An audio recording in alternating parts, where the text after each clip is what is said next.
What's up, horror fans? Anchor Pete here, and I'm with my two favorite horror friends. We got Dr. DrZaiusGoD in the house, Danny over there, and down below we got Mr. Chris, Future Boy Chris. What's up? And we are the Lasser Cast.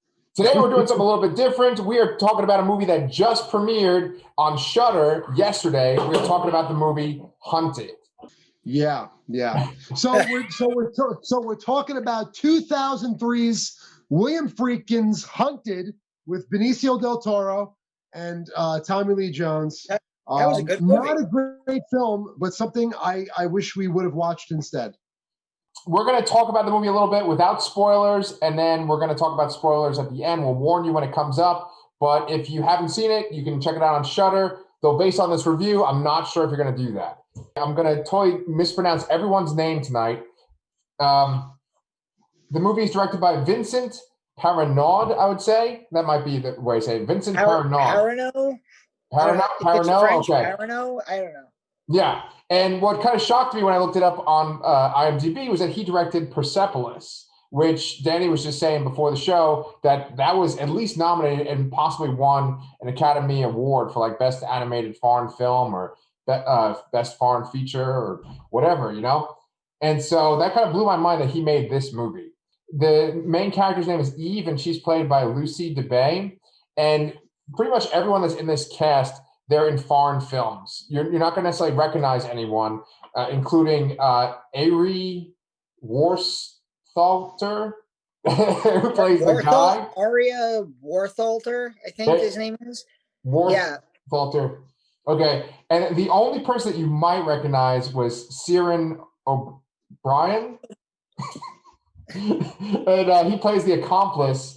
And you might recognize him because he's in a show called The Misfits, which was like a British show. It's kind of like a X-Men meets like Juvenile Hall kind of show. I think that Shudder calls this a modern take on Little Red Riding Hood, and it's set up in this like almost campfire story of a mom telling her son this story about how wolves, the company of wolves are better than the company of men.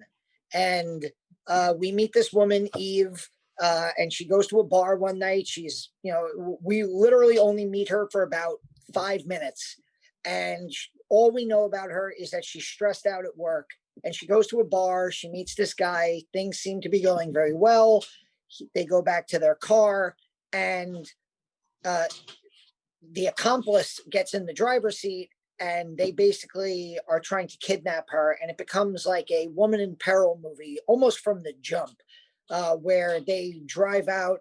There's a car accident. They end up in the woods, and it's basically just this movie of these two really creepy and really annoying characters trying to hunt down this woman in the woods who's wearing a red sweatshirt or a red jacket, hence the Little Red Riding Hood. And that's pretty much the back of the DVD. I mean, that's really what it is for 80 minutes, pretty much. One word I try not to use because I feel like it's overused and used incorrectly 90% of the time is pretentious. But I couldn't help but feel the entire runtime of this film that there were many pretentious moments, things that were ideas that were just beating you over the head, beating you senseless to a degree, caricatures of misogyny and caricatures of submissive women. It's very, you just sit there and just sink further and further down while you're watching this. I actually rewatched the first 10 minutes of the movie afterwards because the movie opens with, I think what we might agree is the best part of the movie, which is this kind of semi-animated sequence that is this mom telling this kind of story to the son about, basically these religious figures in Europe who were traveling, and they were going to sacrifice this woman, but she was saved by the wolves and they killed the men, and it's animated and it's really kind of cool. And I got excited thinking, oh, this movie might be pretty good. Might be. But when you first meet Eve, she's sitting in a car and her boss is chastising her, like, why couldn't you get this done? Do you want me to send this male character? Because I'll send this male character. And she's like, no, please don't send the male character. I forgot the male character's name. From the beginning, it's like, it's so over the top with its like, oh, well, if you, the woman, can't do your job, then we will send a male character to help you. And she's like, I don't need a male character. And then like in the next scene, she effectively gets kidnapped by these two guys, and it kind of sets the story up.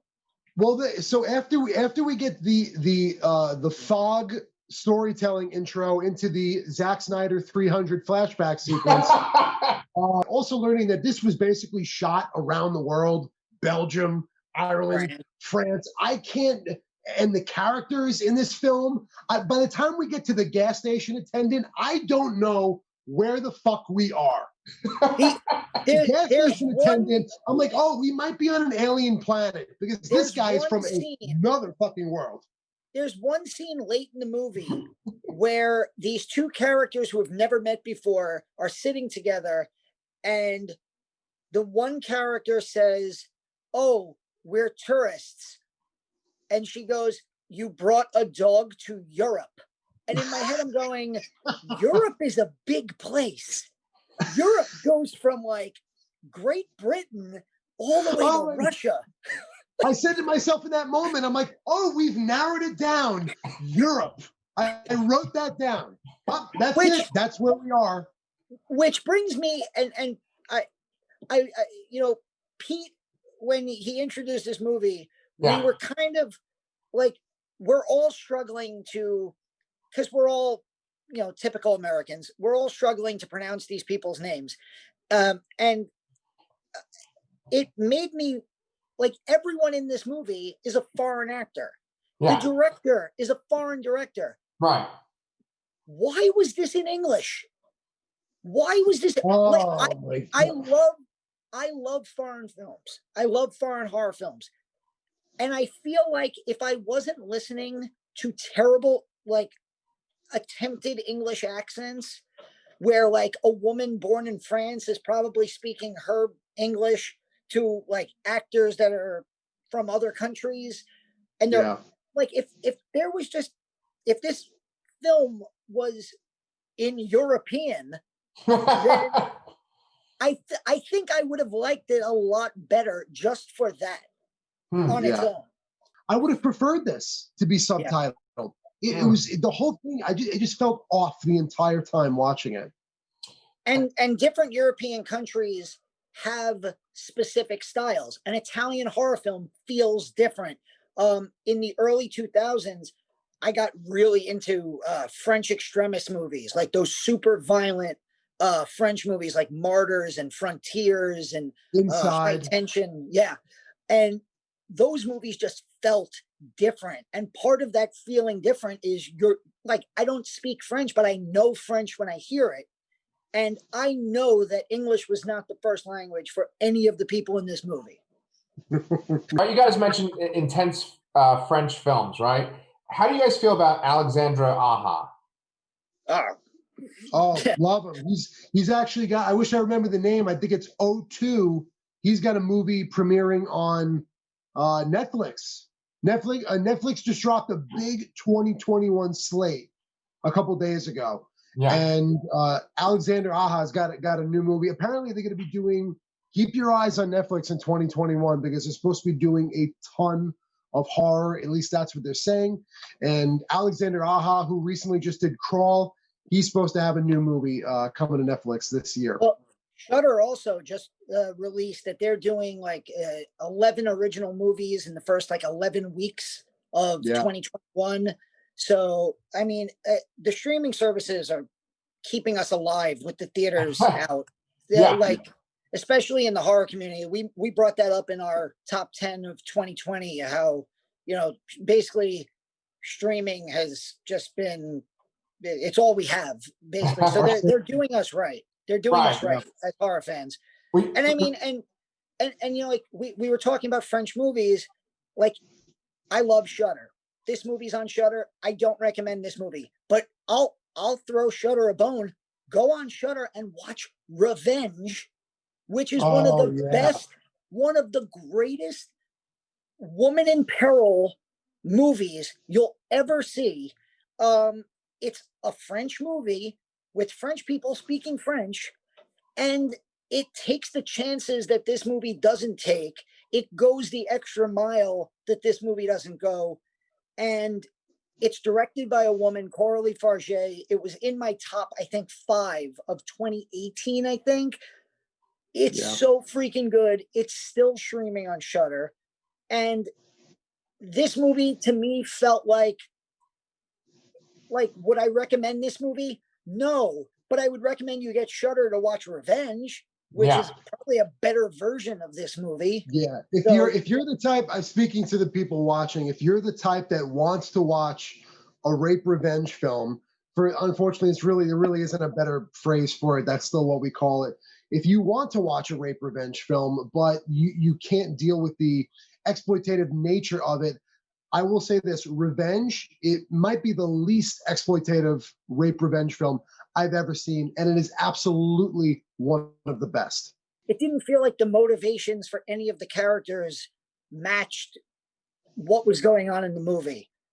Like at one point, Eve, the main protagonist, like she's just kind of walking away, and like she's like, all right, well, I got away, so I'm done. I'm gonna go and be out of this movie now. And like the bad guys chase her down to like, no, the movie's not over. Come back. We have to get you. How many? I'm sorry. I'm gonna be screaming so much. I apologize. How many opportunities did she have to run before she got tased in the fucking face?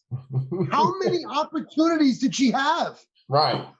The road, the gas station, the parking lot. It's insane. I mean, what do you want us to feel for this character?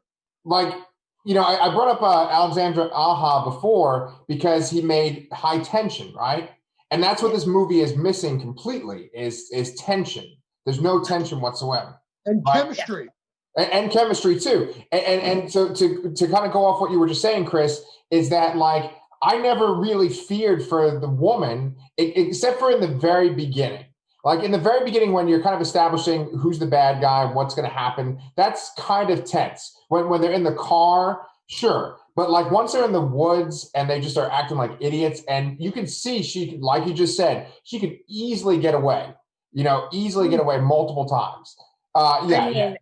Especially dealing with Ciaran O'Brien, the accomplice.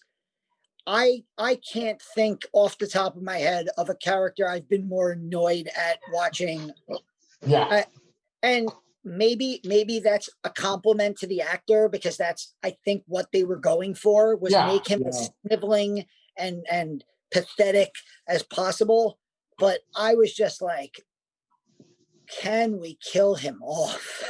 It's just kind of like this drawn out thing where it just keeps going and going with like people kind of doing violence to each other, but it's not tense, right? Yeah. Like I brought up High Tension and Alexandre Aja because like that whole movie, you're just wanting the main character and her friend to like be safe and to get away from the killer, right? But with this, it's just like, okay, now we're gonna do this sequence where they're gonna start chasing each other or hurting each other. And it just kind of felt like in Family Guy, like Peter Griffin fighting the chicken, like it just kept going and going, especially at the end. Like this fucking guys. Okay. So spoilers. At one point, like guys playing paintball just like walk by them. Okay.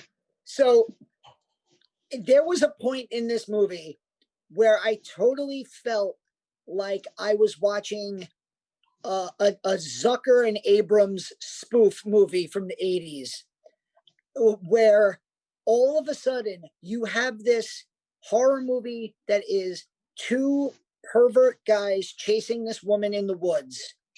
And then all of a sudden there's paintball. And then all of a sudden, there's a night guard. And then there's a house, and they're showing real estate. And he's like blocking her out from behind because and I'm like, this is a comedy now. Like, this movie is now a comedy. I was laughing, and I got to be honest. I think I like the opening scene with the animation, and the last 10 to 15 minutes of the movie, I enjoyed, but for the totally wrong reasons. I was laughing for most of the ending because it just felt so absurd to me. Like when the fog came up in the woods, I was like, what the hell movie is this? And then you start to see the guys with the paintball gun, and she gets shot in the freaking head. I literally was like, what am I supposed to think? People getting hit in the head is funny. She takes a fucking blue paintball right to the coconut, boom, just eats that shit, and she's holding a branch that's shaped like a fucking mace. So I'm like, is this the William Wallace moment of this film? What the fuck is it? From a French director? I'm like, what is this? Yeah. Oh my God. These guys, the Lenny and Squiggy, the Balky and Larry of rapists and murderers. We need to show how much this guy just loves porn and murder and violence. So when he's gonna stick his finger in the accomplice's wound, the camera does a fucking Dutch tilt and it gets all weird, right? Because he's weird. He likes weird stuff. I'm almost working myself into recommending this movie as for the unfortunate comedic value. When he says "kiss me" in the car, I almost like shit myself. I was just like he was like, "You think I'm dirty? Give me a kiss." I was like, like really? The main character Eve runs to a campsite. She finds a teenage boy, and she's stunned by the killer who's been waiting for her there. Right? He's been chasing her. It turns out he's been waiting for her. And all of a sudden, we do this little flashback sequence to show how we got to that point. And it shows that the little boy from the beginning of the movie is now grown up and he's a teenager. And his mom, who was telling the story, which we've been talking about, this animated story, she's there with him in the woods.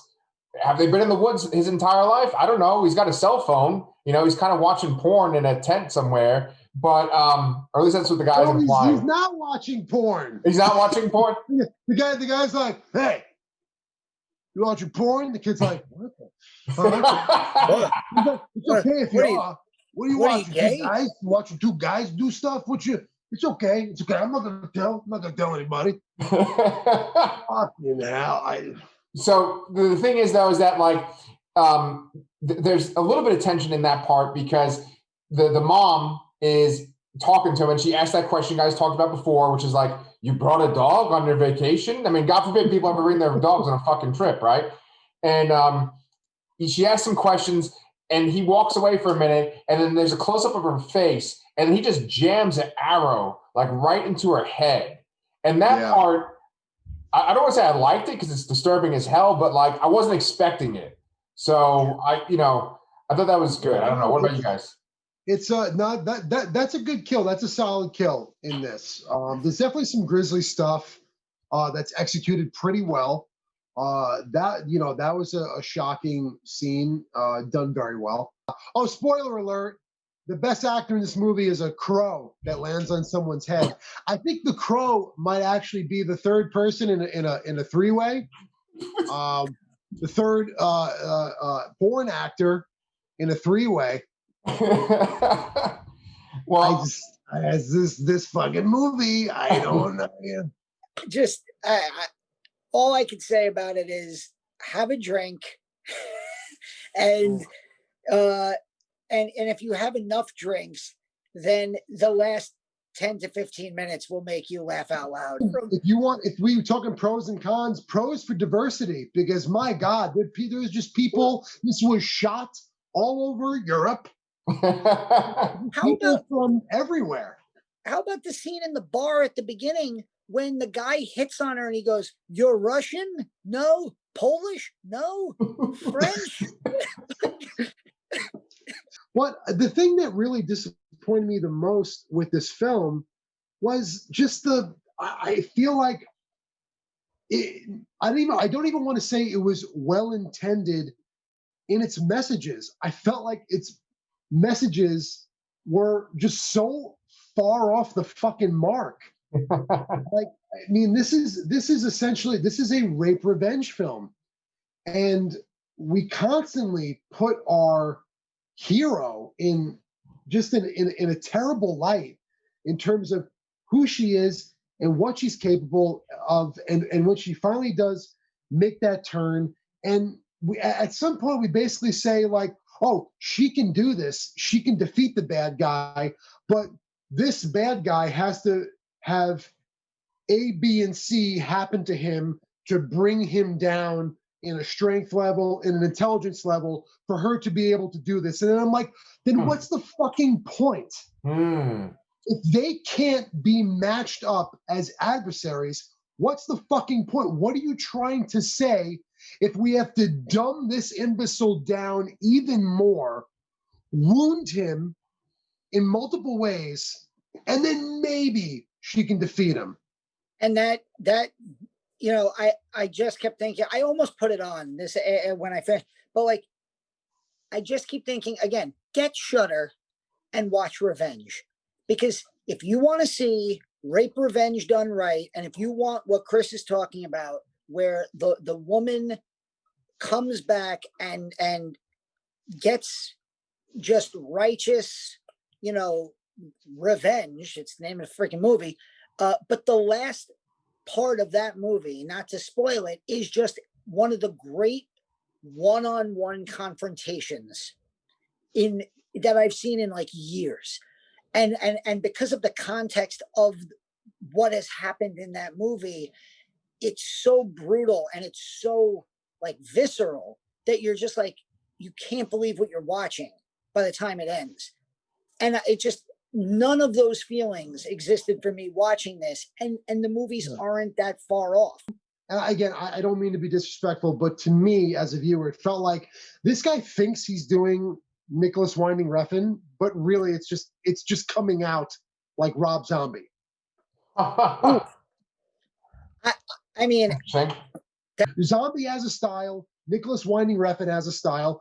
Zombie's just more crass, and he's purposeful, and he knows he's doing that. That's where his strengths lie. So I feel like this guy thought he was doing something that was more high art, but it comes out more crass and more music video-ish. Refn is really good at making smut look like art. Like he's actually admitted in interviews that he views himself almost like a pornographer, and his movies aren't porn. Like one of my favorite films, one of the most beautiful and disgusting movies I've ever seen is The Neon Demon. Drive was amazing. Only God Forgives is not a good movie, but it is so beautiful to watch. He's such a weird ass director, Refn.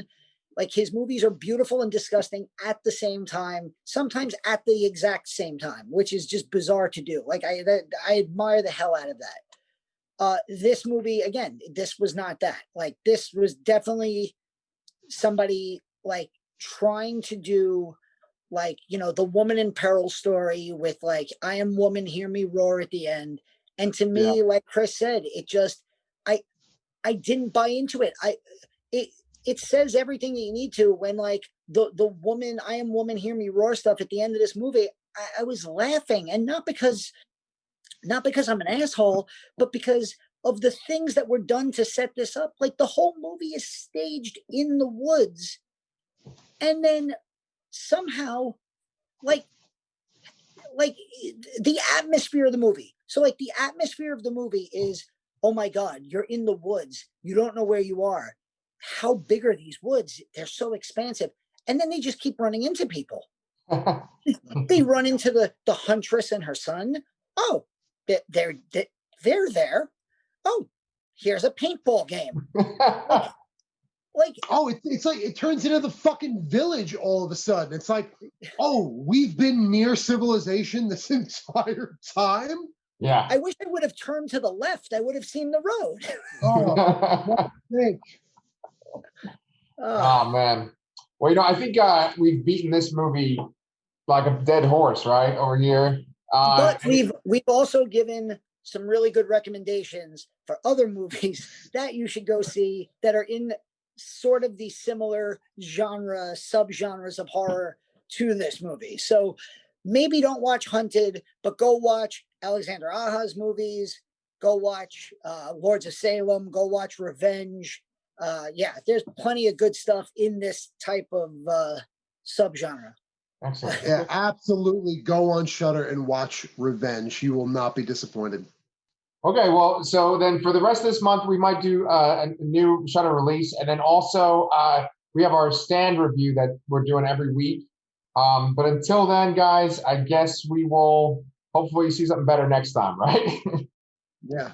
Listen, we're having fun. We love horror. We know how hard it is to make films. We give props to the director, props to the cast and crew. We don't pretend to be, listen, we know how difficult it can be. So it takes a lot to get a film made. So respect for getting this film made. And that's it. That's all. Yeah. So yeah, better luck next time.